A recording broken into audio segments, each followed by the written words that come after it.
The end of American leadership. David Frum argues that, instead of restoring American greatness, the Trump administration might just be persuading its partners that America has ceased to be the leader they once respected.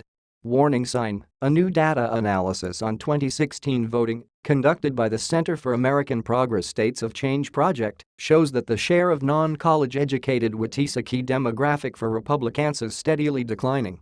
Ron Brownstein, worst case scenario. Todd Stern, the former United States Special Envoy for Climate Change, argues that if President Trump decides to withdraw from the Paris Climate Agreement, the choice will be indefensible.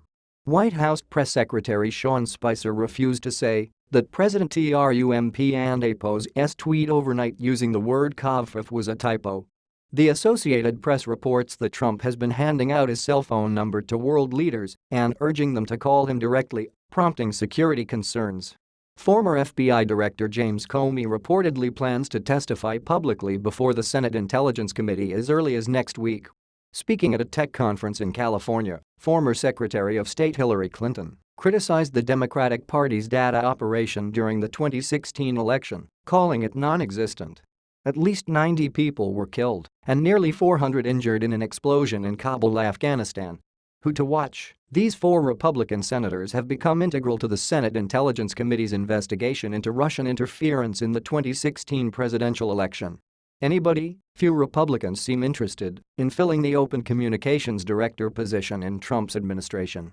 According to one operative, that's like asking someone who just witnessed a horrific bungee jumping accident whether they would like to go next.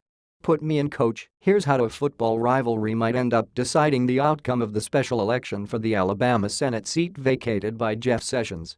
The addicts next door. In parts of West Virginia, opioid overdose is the default explanation for deaths in the state. Here's how locals are fighting to save their communities from the crisis. Who will define conservatism? Young people are deciding not to join the GOP now that Donald Trump has taken its helm, writes William Crystal. How will Republicans address this generation-defining moment? The lost generation. Across the world, there are 40 million people who have been displaced in their own countries. This interactive multimedia project follows three of their stories. President Trump said he would make a decision this week on whether to pull the U.S. from the Paris Climate Agreement, an international pact that aims to reduce greenhouse gas emissions. During last week's G7 summit, foreign leaders encouraged Trump to keep his country in the pact, arguing that without the U.S. the agreement would be weakened.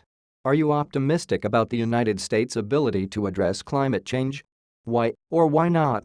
Send your answers to hello@theatlantic.com, and our favorites will be featured in Friday's Politics and Policy Daily.